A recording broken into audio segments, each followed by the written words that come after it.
त्रिंशः सर्गः। शरद ऋतु का वर्णन तथा श्री राम का लक्ष्मण को सुग्रीव के पास जाने का आदेश देना। वानरों को आदेश देकर सुग्रीव तो अपने महल में चले गए और उधर श्री रामचंद्र जी, जो वर्षा की रातों में प्रसवणगिरी पर निवास करते थे, आकाश के मेघों से मुक्त एवं निर्मल हो जाने पर सीता से मिलने की उत्कंठा लिए उनके विरहजन्य शोक से अत्यंत पीड़ा का अनुभव करने लगे। उन्होंने देखा आकाश श्वेत वर्ण का हो रहा है, चंद्रमंडल स्वच्छ दिखाई देता है तथा शरद ऋतु की रजनी के अंगों पर चांदनी का अंगराग लगा हुआ है। ये सब देखकर वे सीता से मिलने के लिए व्याकुल हो उठे। उन्होंने सोचा, सुग्रीव काम में आसक्त हो रहा है, जनक कुमारी सीता का अब तक कुछ पता नहीं लगा है और रावण पर चढ़ाई करने का समय भी बीता जा रहा है। ये सब देखकर अत्यंत आतुर हुए श्री राम का हृदय व्याकुल हो उठा। 2 घड़ी के बाद जब उनका मन कुछ स्वस्थ हुआ, तब वे बुद्धिमान नरेश श्री रघुनाथ जी अपने मन में बसी हुई विदेह नंदिनी सीता का चिंतन करने लगे। उन्होंने देखा आकाश निर्मल है, न कहीं बिजली की गड़गड़ाहट है, न मेघों की घटा, वहां सब और सारसों की बोली सुनाई देती है। ये सब देखकर वे आर्तवाणी में विलाप करने लगे। सुनहरे रंग की धातुओं से विभूषित पर्वत शिखर पर बैठे हुए श्री रामचंद्र जी शरद काल के स्वच्छ आकाश की ओर दृष्टिपात करके मन ही मन अपनी प्यारी पत्नी सीता का ध्यान करने लगे। वे बोले, जिसकी बोली सारसों की आवाज के समान मीठी थी तथा जो मेरे आश्रम पर सारसों द्वारा परस्पर एक दूसरे को बुलाने के लिए किए गए मधुर शब्दों से मन बहलाती थी, वो मेरी भोली भाली स्त्री सीता आज किस तरह मनोरंजन करती होंगी। सुवर्णमय वृक्षों के समान निर्मल और खिले हुए असन नामक वृक्षों को देखकर बार बार उन्हें निहारती हुई भोली भाली सीता जब मुझे अपने पास नहीं देखती होगी, तब कैसे उसका मन लगता होगा। जिसके सभी अंग मनोहर हैं तथा जो स्वभाव से ही मधुर भाषण करने वाली है, वो सीता पहले कल हंसों के मधुर शब्द से जागा करती थी, किंतु आज वो मेरी प्रिया वहां कैसे प्रसन्न रहती होगी। जिसके विशाल नेत्र प्रफुल्ल कमल दल के समान शोभा पाते हैं, वो मेरी प्रिया जब साथ विचरने वाले चकवों की बोली सुनती होगी, तब उसकी कैसी दशा हो जाती होगी। हाय, मैं नदी, तालाब, बावली, कानन और वन सब जगह घूमता हूं, परंतु कहीं भी उस मृग शावक नयनी सीता के बिना मुझे सुख नहीं मिलता है। कहीं ऐसा तो नहीं होगा कि शरद ऋतु के गुणों से निरंतर वृद्धि को प्राप्त होने वाला काम भामिनी सीता को अत्यंत पीड़ित कर दे, क्योंकि ऐसी संभावना के 2 कारण हैं। एक तो उसे मेरे वियोग का कष्ट है, दूसरे वो अत्यंत सुकुमारी होने के कारण इस कष्ट को सहन नहीं कर पाती होगी। इंद्र से पानी की याचना करने वाले प्यासे पपीहे की भांति नरश्रेष्ठ नरेंद्र कुमार श्री राम ने इस तरह की बहुत सी बातें कहकर विलाप किया।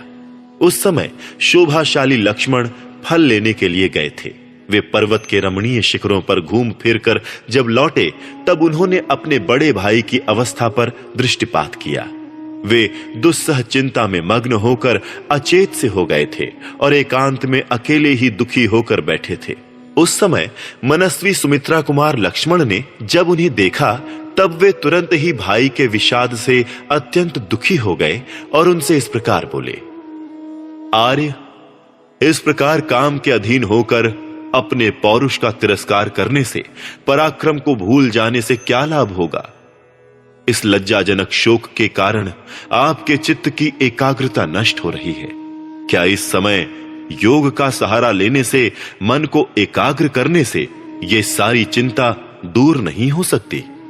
तात, आप आवश्यक कर्मों के अनुष्ठान में पूर्ण रूप से लग जाइए, मन को प्रसन्न कीजिए और हर समय चित्त की एकाग्रता बनाए रखिए। साथ ही अंतःकरण में दीनता को स्थान न देते हुए अपने पराक्रम की वृद्धि के लिए सहायता और शक्ति को बढ़ाने का प्रयत्न कीजिए। मानव वंश के नाथ तथा श्रेष्ठ पुरुषों की भी पूजनीय वीर रघुनंदन, जिनके स्वामी आप हैं, वे जनक नंदिनी सीता किसी भी दूसरे पुरुष के लिए सुलभ नहीं है, क्योंकि जलती हुई आग की लपट के पास जाकर कोई भी दग्ध हुए बिना नहीं रह सकता।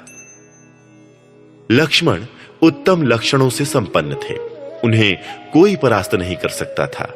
भगवान श्री राम ने उनसे यह स्वाभाविक बात कही, कुमार, तुमने जो बात कही है वो वर्तमान समय में हितकर, भविष्य में भी सुख पहुंचाने वाली, राजनीति के सर्वथा अनुकूल तथा साम के साथ साथ धर्म और अर्थ से भी संयुक्त है। निश्चय ही सीता के अनुसंधान कार्य पर ध्यान देना चाहिए तथा उसके लिए विशेष कार्य या उपाय का भी अनुसरण करना चाहिए, किंतु प्रयत्न छोड़कर पूर्ण रूप से बढ़े हुए दुर्लभ एवं बलवान कर्म के फल पर ही दृष्टि रखना उचित नहीं है। तदनंतर प्रफुल्ल कमल दल के समान नेत्र वाली मिथिलेश कुमारी सीता का बार बार चिंतन करते हुए श्री रामचंद्र जी लक्ष्मण को संबोधित करके सूखे हुए मुंह से बोले, सुमित्रा नंदन, सहस्त्र नेत्रधारी इंद्र इस पृथ्वी को जल से तृप्त करके यहां के अनाजों को पकाकर अब कृतकृत्य हो गए हैं। राजकुमार, देखो, जो अत्यंत गंभीर स्वर से गर्जना किया करते और पर्वतों, नगरों तथा वृक्षों के ऊपर से होकर निकलते थे, वे मेघ अपना सारा जल बरसाकर शांत हो गए हैं। नील कमल के समान श्याम वर्ण वाले मेघ दसों दिशाओं को श्याम बनाकर मद रहित गजराजों के समान वेग शून्य हो गए हैं। उनका वेग शांत हो गया है। सौम्य, जिनके भीतर जल विद्यमान था तथा जिनमें कुटज और अर्जुन के फूलों की सुगंध भरी हुई थी, वे अत्यंत वेगशाली झंझावात उमड़ उमड़ कर संपूर्ण दिशाओं में विचरण करके अब शांत हो गए हैं। निष्पाप लक्ष्मण, बादलों, हाथियों, मोरों और झरनों के शब्द इस समय सहसा शांत हो गए हैं। महान मेघों द्वारा बरसाए हुए जल से घुल जाने के कारण ये विचित्र शिखरों वाले पर्वत अत्यंत निर्मल हो गए हैं। इन्हें देखकर ऐसा जान पड़ता है मानो चंद्रमा की किरणों द्वारा इनके ऊपर सफेदी कर दी गई है। आज शरद ऋतु सप्तच्छद की डालियों में सूर्य, चंद्रमा और तारों की प्रभा में तथा श्रेष्ठ गजराजों की लीलाओं में अपनी शोभा बांट कर आई है। इस समय शरद काल के गुणों से संपन्न हुई लक्ष्मी यद्यपि अनेक आश्रयों में विभक्त होकर विचित्र शोभा धारण करती हैं, तथापि सूर्य की प्रथम किरणों से विकसित हुई कमल वनों में वे सबसे अधिक सुशोभित होती हैं। चितवन के फूलों की सुगंध धारण करने वाला शरद काल स्वभावतः वायु का अनुसरण कर रहा है। भ्रमरों के समूह उसके गुणगान कर रहे हैं। वो मार्ग के जल को सोखता और मतवाले हाथियों के दर्प को बढ़ाता हुआ अधिक शोभा पा रहा है। जिनके पंख सुंदर और विशाल हैं, जिन्हें काम क्रीड़ा अधिक प्रिय है, जिनके ऊपर कमलों के पराग बिखरे हुए हैं, जो बड़ी बड़ी नदियों के तटों पर उतरे हैं और मान सरोवर से साथ ही आए हैं, उन चक्रवाकों के साथ हंस क्रीड़ा कर रहे हैं। मदमत्त गजराजों में, दर्प भरे वृषभों के समूहों में तथा स्वच्छ जल वाली सरिताओं में नाना रूपों में विभक्त हुई लक्ष्मी विशेष शोभा पा रही है। आकाश को बादलों से शून्य हुआ देख वनों में पंख रूपी आभूषणों का परित्याग करने वाले मोर अपनी प्रियतमाओं से विरक्त हो गए हैं। उनकी शोभा नष्ट हो गई है और वे आनंद शून्य हो ध्यान मग्न होकर बैठे हैं। वन के भीतर बहुत से असन नामक वृक्ष खड़े हैं, जिनकी डालियों के अग्रभाग फूलों के अधिक भार से झुक गए हैं। उन पर मनोहर सुगंध छा रही है। वे सभी वृक्ष सुवर्ण के समान गौर तथा नेत्रों को आनंद प्रदान करने वाले हैं। उनके द्वारा वन प्रांत प्रकाशित से हो रहे हैं। जो अपनी प्रियतमाओं के साथ विचरते हैं, जिन्हें कमल के पुष्प तथा वन अधिक प्रिय हैं, जो चितवन के फूलों को सूंघकर उन्मत्त हो उठे हैं, जिनमें अधिक मद है तथा जिन्हें मद जनित काम भोग की लालसा बनी हुई है, उन गजराजों की गति आज मंद हो गई है। इस समय आकाश का रंग शान पर चढ़े हुए शस्त्र की धार के समान स्वच्छ दिखाई देता है। नदियों के जल मंद गति से प्रवाहित हो रहे हैं। श्वेत कमल की सुगंध लेकर शीतल मंद वायु चल रही है। दिशाओं का अंधकार दूर हो गया है और अब उनमें पूर्ण प्रकाश छा रहा है। घाम लगने से धरती का कीचड़ सूख गया है। अब उस पर बहुत दिनों के बाद घनी धूल प्रकट हुई है। परस्पर वैर रखने वाले राजाओं के लिए युद्ध के निमित्त उद्योग करने का समय अब आ गया है। शरद ऋतु के गुणों ने जिनके रूप और शोभा को बढ़ा दिया है, जिनके सारे अंगों पर धूल छा रही है, जिनके मद की अधिक वृद्धि हुई है तथा जो युद्ध के लिए लुभाए हुए हैं, वे साण इस समय गौओं के बीच में खड़े होकर अत्यंत हर्षपूर्वक हकड़ रहे हैं। जिसमें काम भाव का उदय हुआ है, इसलिए जो अत्यंत तीव्र अनुराग से युक्त है और अच्छे कुल में उत्पन्न हुई है, वो मंद गति से चलने वाली हथनी वनों में जाते हुए अपने मदमत्त स्वामी को घेर कर उसका अनुगमन करती है। अपने आभूषण रूप श्रेष्ठ पंखों को त्याग कर नदियों के तटों पर आए हुए मोर मानो सारस समूहों की फटकार सुनकर दुखी और खिन्न चित्त हो पीछे लौट जाते हैं। जिनके गंड स्थल से मद की धारा बह रही है, वे गजराज अपनी महती गर्जना से कारंडवों तथा चक्रवाकों को भयभीत करके विकसित कमलों से विभूषित सरोवरों में जल को हिलोर हिलोर कर पी रहे हैं। जिनके कीचड़ दूर हो गए हैं, जो बालुकाओं से सुशोभित हैं, जिनका जल बहुत ही स्वच्छ है तथा गौओं के समुदाय जिनके जल का सेवन करते हैं, सारसों के कलरवों से गूंजती हुई उन सरिताओं में हंस बड़े हर्ष के साथ उतर रहे हैं। नदी, मेघ, झरनों के जल, प्रचंड वायु, मोर और हर्ष रहित मेढकों के शब्द निश्चय ही इस समय शांत हो गए हैं। नूतन मेघों के उदित होने पर जो चिरकाल से बिलों में छिपे बैठे थे, जिनकी शरीर यात्रा नष्ट प्राय हो गई थी और इस प्रकार जो मृतवत हो रहे थे, वे भयंकर विष वाले बहुरंगे सर्प भूख से पीड़ित होकर अब बिलों से बाहर निकल रहे हैं। शोभाशाली चंद्रमा की किरणों के स्पर्श से होने वाले हर्ष के कारण जिसके तारे किंचित प्रकाशित हो रहे हैं, वो राग युक्त संध्या स्वयं ही अंबर का त्याग कर रही है। ये कैसे आश्चर्य की बात है। चांदनी की चादर ओढ़े हुए शरत काल की ये रात्रि श्वेत साड़ी से ढके हुए अंग वाली एक सुंदरी नारी के समान शोभा पाती है। उदित हुआ चंद्रमा ही उसका सौम्य मुख है और तारे ही उसकी खुली हुई मनोहर आंखें हैं। पके हुए धान की बालों को खाकर हर्ष से भरी हुई और तीव्र वेग से चलने वाली सारसों की वो सुंदर पंक्ति वायु कंपित गुथी हुई पुष्पमाला की भांति आकाश में उड़ रही है। कुमुद के फूलों से भरा हुआ उस महान तालाब का जल जिसमें एक हंस सोया हुआ है, ऐसा जान पड़ता है मानो रात के समय बादलों के आवरण से रहित आकाश सब ओर छिटके हुए तारों से व्याप्त होकर पूर्ण चंद्रमा के साथ शोभा पा रहा हो। सब ओर बिखरे हुए हंस ही जिनकी फैली हुई मेखला हैं, जो खिले हुए कमलों और उत्पलों की मालाएं धारण करती हैं। उन उत्तम बावड़ियों की शोभा आज वस्त्राभूषणों से विभूषित हुई सुंदरी वनिताओं के समान हो रही है। वेणु के स्वर के रूप में व्यक्त हुए वाद्य घोष से मिश्रित और प्रातः काल की वायु से वृद्धि को प्राप्त होकर सब ओर फैला हुआ दही मथने के बड़े बड़े भांडों और साणों का शब्द मानो एक दूसरे का पूरक हो रहा है।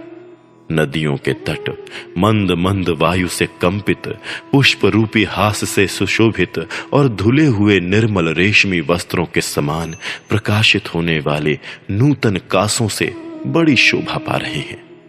वन में ढिठाई के साथ घूमने वाले तथा कमल और असन के परागों से गौरव वर्ण को प्राप्त हुए मत वाले भ्रमर, जो पुष्पों के मकरंद का पान करने में बड़े चतुर हैं, अपनी प्रियाओं के साथ हर्ष में भरकर वनों में वायु के पीछे पीछे जा रहे हैं। जल स्वच्छ हो गया है, धान की खेती पक गई है, वायु मंद गति से चलने लगी है और चंद्रमा अत्यंत निर्मल दिखाई देता है।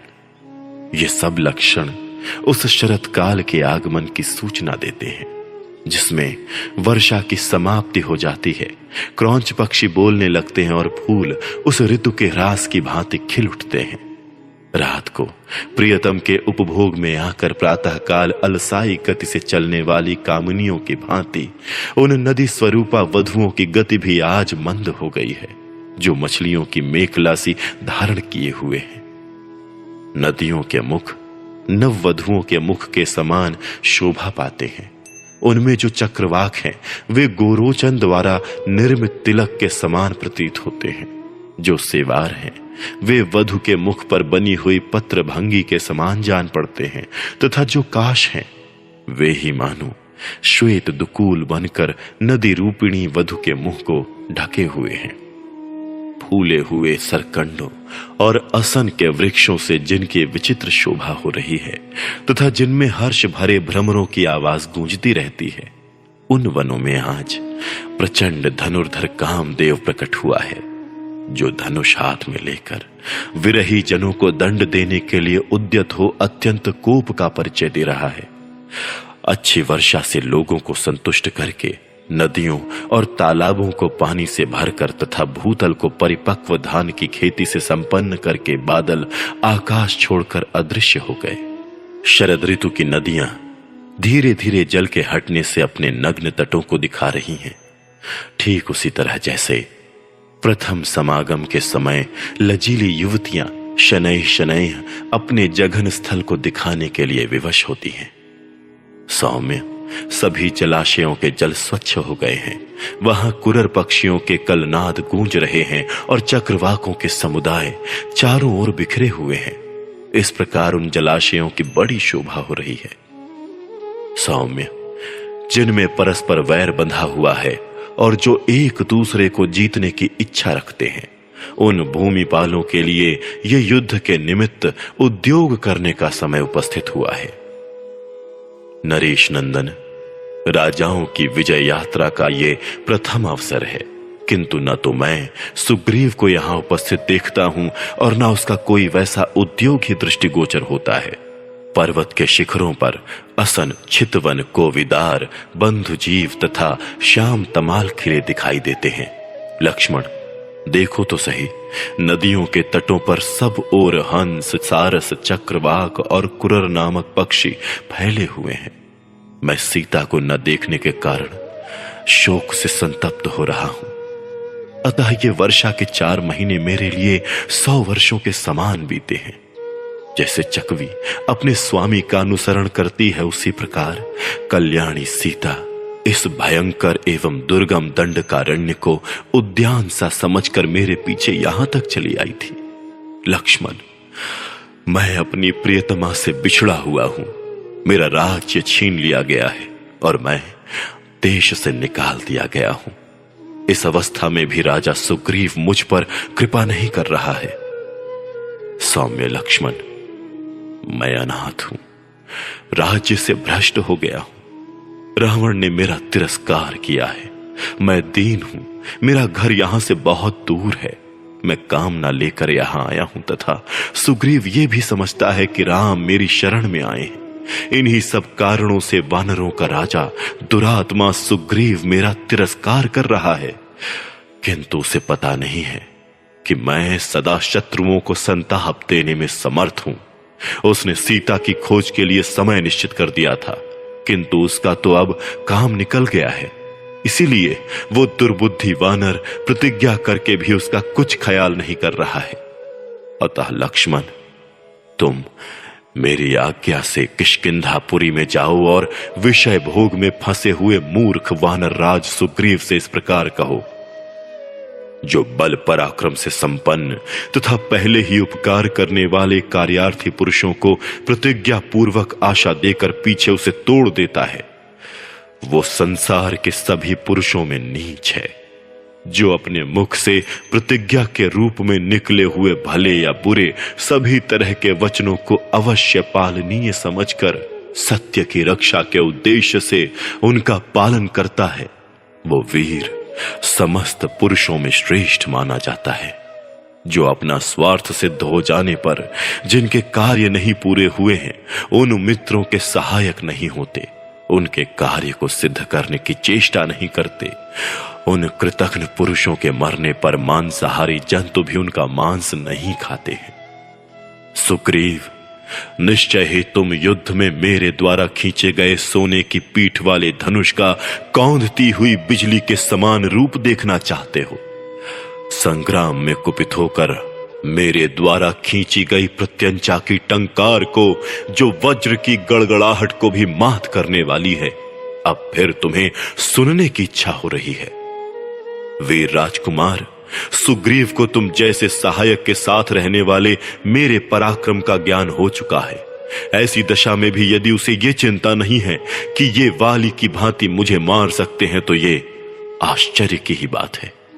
शत्रु नगरी पर विजय पाने वाले लक्ष्मण, जिसके लिए ये मित्रता आदि का सारा आयोजन किया गया, सीता की खोज विषयक उस प्रतिज्ञा को इस समय वानर राज सुग्रीव भूल गया है, उसे याद नहीं कर रहा है, क्योंकि उसका अपना काम सिद्ध हो चुका है। सुग्रीव ने यह प्रतिज्ञा की थी कि वर्षा का अंत होते ही सीता की खोज आरंभ कर दी जाएगी, किंतु वो क्रीड़ा विहार में इतना तन्मय हो गया है कि इन बीते हुए 4 महीनों का उसे कुछ पता ही नहीं है।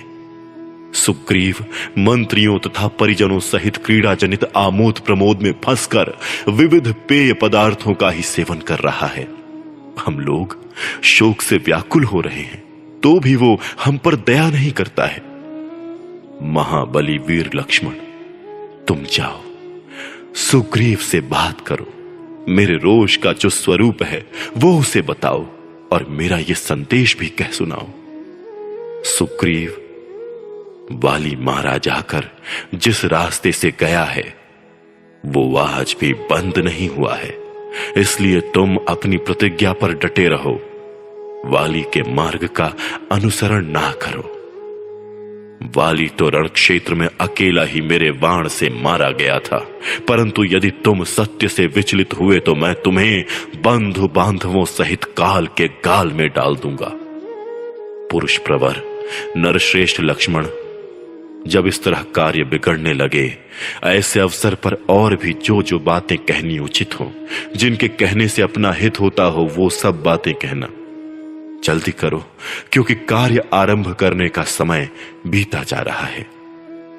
सुग्रीव से कहो, वानरराज, तुम सनातन धर्म पर दृष्टि रखकर अपनी की हुई प्रतिज्ञा को सत्य कर दिखाओ, अन्यथा ऐसा ना हो कि तुम्हें आज ही मेरे बाणों से प्रेरित हो प्रेत भाव को प्राप्त होकर यमलोक में वाली का दर्शन करना पड़े। मानव वंश की वृद्धि करने वाले उग्र तेजस्वी लक्ष्मण ने जब अपने बड़े भाई को दुखी, बढ़े हुए तीव्र रोष से युक्त तथा अधिक बोलते देखा, तब वानरराज सुग्रीव के प्रति कठोर भाव धारण कर लिया। इस प्रकार श्री वाल्मीकि निर्मित आर्ष रामायण आदि काव्य के किष्किंधा कांड में 30वां सर्ग पूरा हुआ।